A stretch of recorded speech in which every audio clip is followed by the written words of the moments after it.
While the stock market has been crashing, Donald Trump has been golfing away from reporters not giving answers, explanations, or any reason at all for why he is continuing down this path of economic collapse that is the direct result of the stupidest trade war in American history. Instead, Donald Trump has sent his stooges and cabinet officials out to try to defend him with mixed messages and explanations that make no sense and are easily called out just for those cabinet officials to freak out on air, making everyone feel even more uncomfortable. But that was until Donald Trump decided to chime in and share his thoughts on the impending stock market collapse that is going to happen tomorrow morning unless he changes course. And what he said is terrifying. We're going to get into it all, but before we do, if I could quickly ask you to leave a like on this video, and if you haven't already and you enjoy our channel, to hit that subscribe button. It goes a long way, and it really does mean a lot to me. And before we get into Donald Trump's response when he was confronted about this impending collapse, this collapse really that's already happening, I want to hear from former Treasury Secretary Larry Summers, who gave his take on what is happening right now and what we can expect in the coming days. Suggests that there's real disappointment that the president is doubling down on his errors, that policies that everybody on the outside sees as misguided are simply being reinforced, and that's very damaging for our economy. President Trump's trade advisor, Peter Navarro, told investors to, quote, sit tight, don't panic. We've heard trust in Trump. And then, as my colleague Betsy Klein was reporting, we've just heard a lot of mixed messaging. Are these tariffs for negotiation? Are they to bring back manufacturing? Are they staying? Are they going? What do you think about the messaging coming out of the White House and the advice to everyday Americans to just trust in Trump on this? Economic policies coming from administrations for 45 years. I've never seen as much incoherence and irrationality as we saw on television today. Self-evidently, you can't both use tariffs as a crowbar, threatening other countries and saying you'll remove them if they cut their tariffs, and also promise that there'll be a revenue source and an inducement to businesses to locate in the United States. And the administration doesn't have a coherent message on why it's doing the largest tax increase that the country's had in 50 years. And usually when you do something hugely consequential, you have a clear rationale that's consistently delivered. And we're not getting that. Largest tax increase in 50 years, a tax increase on consumers, $4,500 a car, according to Ted Cruz, 17% increase in clothing and apparel prices, according to the Yale Budget Lab, $3,800 per consumer, according to the Yale Budget Lab, and they can't even agree on why they are doing it. It's no wonder that markets have lost confidence in this administration, and this administration telling people that they should ignore the market judgment, I don't think is going to be very reassuring to people. What would be reassuring would be a sense that the signals that have been sent from politicians in both parties, from the Federal Reserve, from dozens of other countries. I wanted to get the opinion of an actual expert, and it is as scary as the opinion of an amateur. Donald Trump is crashing the economy, and he's made it clear in a couple of posts that that's his goal.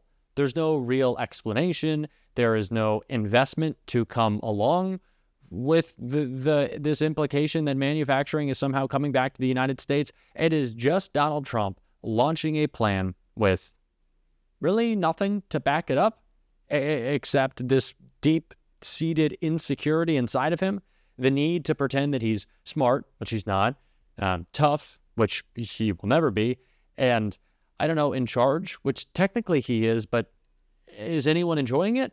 No. Which is why Donald Trump made one of the wildest Truth Social posts we have seen during this trade war nightmare, and then we're going to get into what he said when asked about his plan. Trump wrote on Truth Social, "We have massive financial deficits with China, the European Union, and many others. The only way this problem can be cured is with tariffs. which are now bringing tens of billions of dollars into the USA. They are already in effect and a beautiful thing to behold. The surplus with these countries has grown during the presidency of sleepy Joe Biden.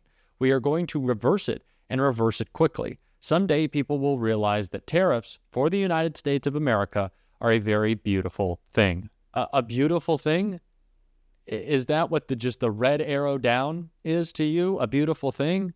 Well, clearly, because this was Donald Trump's response when asked about the economic and stock market collapse we're seeing. In the world, Mr. President, which is what it should be. Is there a Trump put though? Is there pain in the market at some point? You're unwilling to tolerate this idea of a Trump put. Is there a threshold?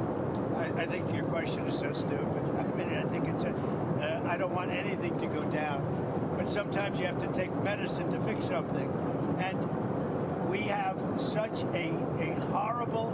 We have been treated so badly by other countries because we had stupid leadership that allowed this to happen. He is just admitting it. Who is taking the medicine? Is it the billionaires? Sure, they've lost, what is it, $500 billion, $500 billion in value in the stock market?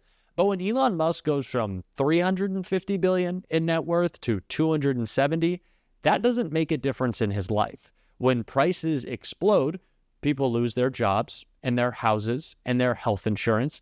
That does have an effect. It is us taking the medicine. It is not Donald Trump. He clearly doesn't care. He's either not worried that he's not going to be able to be elected again because this is his second term, or he thinks that he doesn't have to worry about elections anymore, both in the midterms and the presidential election. That is his outlook, that he can do whatever he wants because there are no consequences for him, only for us. This is only affecting us, and he does not care. It is why he has spent his time on the golf course. It is why he is letting this happen, and it is exactly what Adam Schiff called out right here. President Trump's tariffs, he calls this an economic revolution. He says that these tariffs are necessary to reset the global economic order and so that the United States is treated fairly on the world stage. How do you respond to that? Do you agree with any part of that? I don't agree with any part of that, and unfortunately, he's wrecking our economy. I think people have seen their retirement savings on fire, and there he is out on the golf course. That may end up being the most enduring image of the Trump presidency, that is the president out on a golf cart while people's retirement is in flames.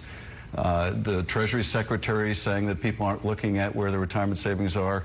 Maybe he doesn't have to. He's got the wealth. He doesn't have to. Maybe the president with his wealth doesn't have to. But what I'm hearing from Californians is those that have just retired, those who are on the eve of retiring, they're terrified of this.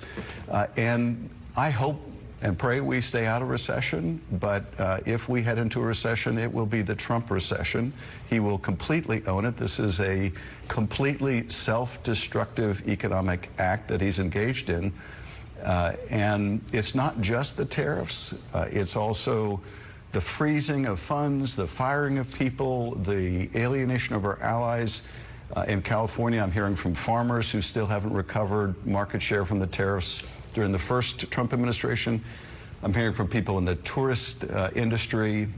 You have people from other countries now who don't want to come here, most particularly Canadians. I'm hearing from others, small business people who are telling me that Canadians are saying, don't send us any more of your products. In fact, we're going to send you back what you've already sent us.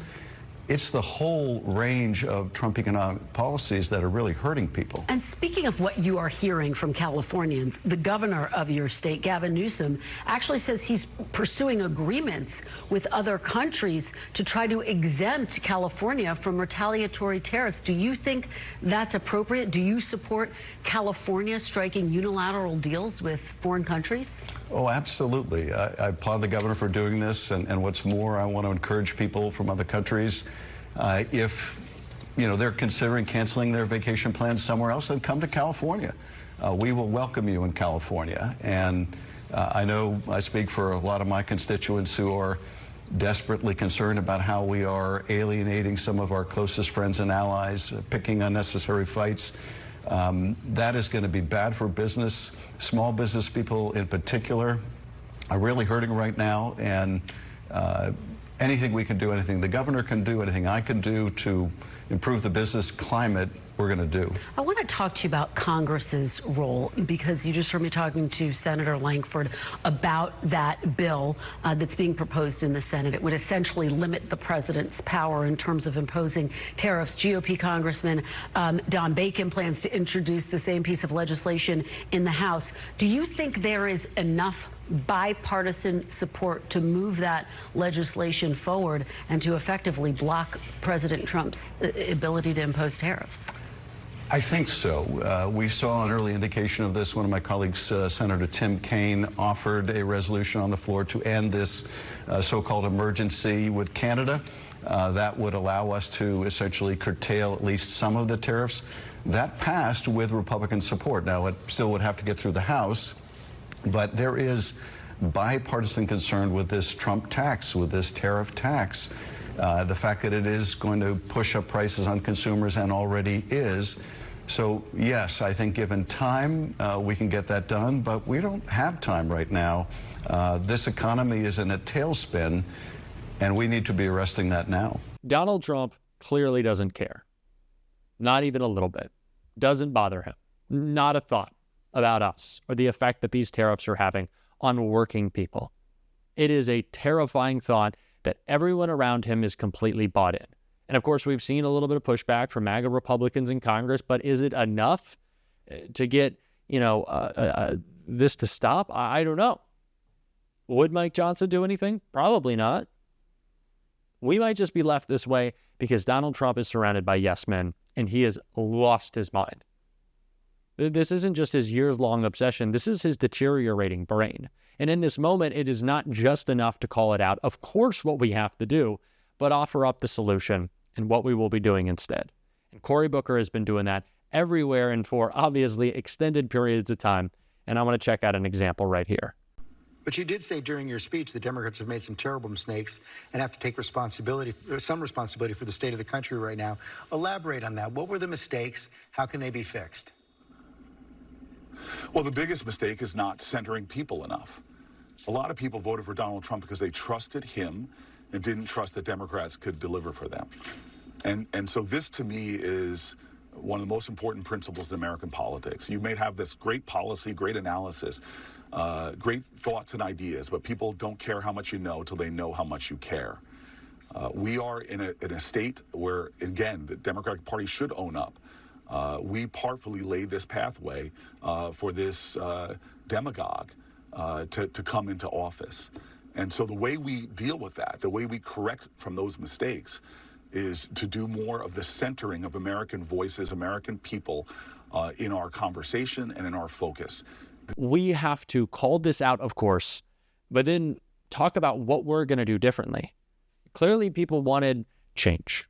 Now, the change they've gotten is a booming economy to a broken one, but now is an opportunity to offer the booming one again with some better changes here and there. An expansion of health coverage for every American, investments in American manufacturing, not just a stupid tariff plan that thinks it'll come back. Let's do real things. That's what Cory Booker's talking about. That's what we're talking about on the show every single day. And if you want to support that, as always, you can hit that subscribe button, leave a like on this video, and if you stuck around to the end, drop a blue heart in the comments. Until next time, I'll see you soon.